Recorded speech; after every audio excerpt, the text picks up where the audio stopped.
मैंने जो आईक्यू वाले सवाल आप लोगों से किया था वो क्वेश्चंस का जवाब आज मैं आप लोगों को दूंगी। बहुत सारे बच्चों ने कोशिश की, उसके लिए उन्हें बहुत बहुत धन्यवाद। और जो नहीं सके उनका जवाब मैं आज सबों को एक साथ दूंगी। तो चलिए शुरू करते हैं। सबसे पहला सवाल क्या था? 1 रुपये में 40 चिड़िया, 3 रुपये का एक कबूतर, 5 रुपये का एक मुर्गा, तो 100 रुपये में 100 पक्षी कैसे आएंगे? तो सबसे पहली बात कि सारे पक्षी ही हैं इसमें, मुर्गा है, कबूतर है, चिड़िया है, सारे पक्षी हैं। तो हमें क्या करना है? 1 रुपये में 40 चिड़िया है तो 2 रुपये में हम 80 चिड़िया ले लेंगे, बाकी बचे 98 रुपये। 98 रुपये में 5 रुपये में एक मुर्गा, तो हम 19 मुर्गे लेंगे जिसका 95 रुपये लगेगा। तो 95 रुपये हो गए ख़त्म। अब बचे 3 रुपये, तो 3 रुपये के हम एक कबूतर ले लेंगे। तो उसका जवाब क्या हो जाएगा? 80, 1 और 19 टोटल होता है 100। और 2 रुपये, 3 रुपये मिलकर 5 और उधर 95, तो कितने हो गए? 100 रुपये।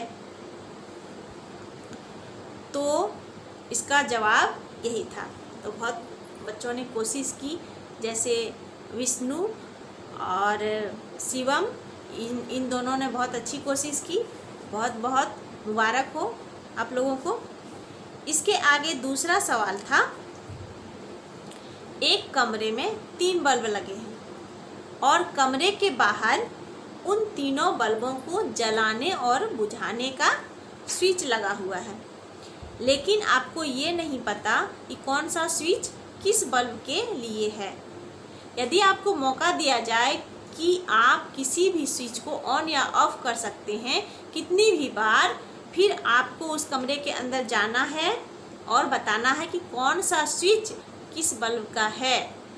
लेकिन याद रहे, एक बार जाने के बाद आप बाहर नहीं आ सकते, एक ही बार में आपको जाकर बताना है। तो इसका जवाब ये था, आप देखे होंगे। सबसे पहली बात, किसी भी बल्ब को हम जलाते हैं तो वो गर्म हो जाता है ना। तो उसी का हम सबसे अधिक फ़ायदा उठाएंगे। एक स्विच को ऑन करेंगे और 2 मिनट जले छोड़ देंगे, उसके बाद हम उसे बंद कर देंगे और बाकी बचे 2 स्विच, उसमें से और एक स्विच का यूज़ करना है, उसे जलाकर और अंदर चले जाना है। तो आप अंदर जाएंगे तो आपको पता चलेगा कि एक बल्ब तो जला हुआ है और आपने एक जो बल्ब जला के और बंद किया वो आप छुएंगे तो पता चलेगा कि वो गरम है। तो जो गरम होगा वो आपने स्विच जलाया और बंद किया, और जो बाकी जला उसको तो आप जान रहे हैं, और तीसरा जो रहा वो स्विच जिसे आपने नहीं छुआ। तो आप आसानी से बता सकते हैं कि कौन सा स्विच किस बल्ब के लिए था। ओके। अब तीसरा सवाल,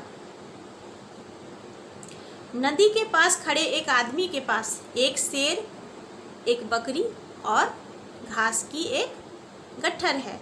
अगर वो आदमी पास ना हो तो शेर बकरी को खा जाएगा और बकरी घास को। उस व्यक्ति के पास एक नाव है जिसमें उसके अलावा एक समय में कोई एक वस्तु या फिर एक पशु जा सकता है। अगर उसे नदी पार करनी है और सभी को सही सलामत उसे पार पहुंचाना है तो वो क्या करेगा? कैसे मुमकिन है? वो व्यक्ति कितनी भी बार आ जा सकता है, ठीक है, कितनी भी बार आ जा सकता है, उस पर पाबंदी नहीं है, लेकिन सही सलामत पहुंचा दे। तो बताइए कैसे होगा? तो इसका भी जवाब सिंपल है कि घास जो है बकरी खाती है, शेर नहीं।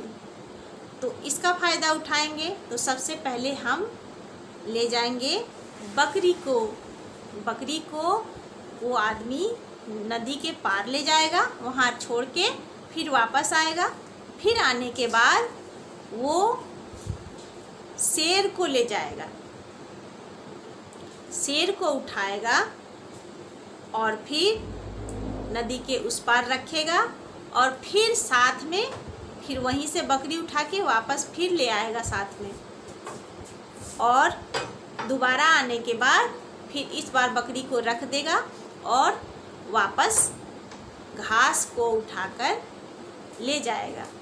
फिर घास को रखेगा, फिर वापस आएगा, उसके बाद वह बकरी को ले जाएगा। फिर तीनों सेफ रहेगा और तीनों को ले जा सकता है। तो ये था उसका जवाब। अब है चौथा सवाल। एक औरत ट्रेन में सफ़र कर रही थी। जब ट्रेन प्लेटफॉर्म पर रुकी तो उसका पति पानी लेने गया और तभी टीटी आ गया। टीटी ने टिकट मांगा तो उस औरत ने कहा कि टिकट मेरे पति का है, मेरे पति के पास है। टीटी ने उसके पति का नाम पूछा तो उस औरत ने बताया कि हमारे यहाँ पति का नाम नहीं लेते। टीटी ने जब उसे जोर दिया तो औरत ने कहा मेरे पति का नाम वह है जिससे ट्रेन चलती है और रुकती है। टीटी समझ गया और चला गया। अब आप बताइए उस औरत के पति का नाम क्या था? तो सिंपल सी बात है, ट्रेन चलती है किससे? हरे रंग से, रुकती है लाल से। तो सिंपल सी बात है, हरी लाल, उसके पति का नाम वही था। अब पांचवा सवाल। एक आदमी स्वर्ग और नरक के द्वार पर खड़ा है। उसके सामने दो द्वार हैं, लेकिन कौन सा द्वार कहाँ जाता है ये नहीं पता। एक बार प्रवेश कर लेने के बाद द्वार से बाहर नहीं जा सकते। दोनों द्वारों पर दो देवदूत भी खड़े हैं। इनमें से एक हमेशा सच बोलता है और दूसरा हमेशा झूठ, लेकिन ये नहीं पता कि वह देवदूत झूठ बोलता है या कौन सा देवदूत सच बोलता है। अगर उस आदमी को स्वर्ग जाना हो और वो सिर्फ एक प्रश्न सिर्फ एक देवदूत से पूछ सकता है, तो वह प्रश्न क्या करेगा और किससे करेगा? तो इसका जवाब था वो किसी भी एक देवदूत से प्रश्न करेगा। वो क्या पूछेगा? अगर मैं दूसरे देवदूत से जाकर पूछूं कि स्वर्ग का द्वार कौन सा है तो वो क्या जवाब देगा? इस प्रश्न का वो जो उत्तर दे वो द्वार नरक का द्वार है, इसलिए दूसरा वाला द्वार स्वर्ग का होगा। कैसे? अगर वो झूठ बोलने वाला देवदूत होगा तो वो दूसरे देवदूत का उल्टा जवाब देगा, यानी नरक के द्वार को स्वर्ग का द्वार कहेगा। अगर वो सच बोलने वाला देवदूत होगा तो सही बता देगा कि दूसरा देवदूत नरक के द्वार को स्वर्ग का द्वार कहेगा। दोनों ही स्थिति में उनके जवाब एक समान होंगे। ओके। अब है छठा सवाल। आपके पास रेत की दो घड़ियां हैं, ओवर ग्लास, जो ग्लास वाली होती है ना, वो रेत वाली, वो वाली, एक 4 मिनट की और एक 7 मिनट की। आपको ठीक 9 मिनट नापने हो तो कैसे नापेंगे? इसके लिए करना क्या है? पहले 7 और 4 दोनों ग्लास को साथ में शुरू करेंगे। जैसे साथ में शुरू करेंगे तो सबसे पहले 4 वाली ख़त्म होगी, 4 वाली ख़त्म होगी और उसको तुरंत हम फिर से पलट देंगे, पलट के फिर से शुरू कर देंगे, फिर से शुरू करेंगे, लेकिन फिर भी 7 वाली ख़त्म अभी नहीं हुई है। अब जैसे वो 7 वाली ख़त्म होगी तो 4 में एक बाकी रहेगा और 7 वाली ख़त्म हो जाएगी। फिर हम 7 वाली को शुरू कर देंगे।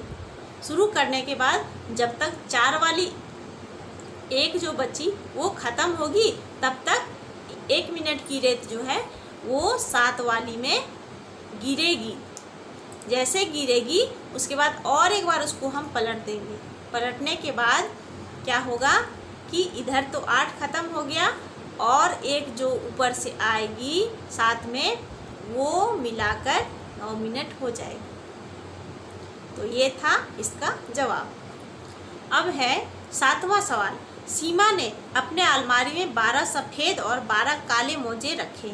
यदि कमरे में पूरा अंधेरा हो तो उसे कम से कम कितने मोजे उठाने चाहिए कि एक जोड़ी दाएं और बाएं पैर के मोजे मिल जाएं? तो मोजे जो होते हैं वो बाएं दाएं नहीं होते हैं। सबसे पहली बात, वे एक समान होते हैं।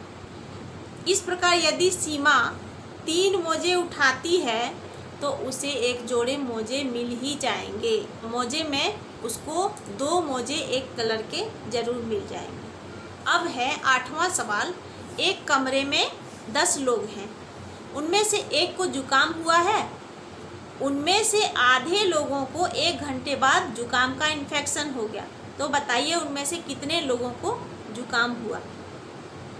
एक कमरे में 10 ही लोग हैं, 10 में से एक को तो जुकाम हुआ है और ऊपर से बोलता है कि 10 में आधा अर्थात 5, जबकि एक को पहले से जुकाम था और 4 हुआ, तो 5 आदमी को जुकाम हुआ है। ये हो गया। अब है 9वां सवाल। आकाश रमन से पूछता है कि उसका जन्मदिन कब है। रमन कहता है कि परसों उसकी उम्र 32 थी और अगले साल वह 35 का हो जाएगा। ऐसा कैसे संभव है?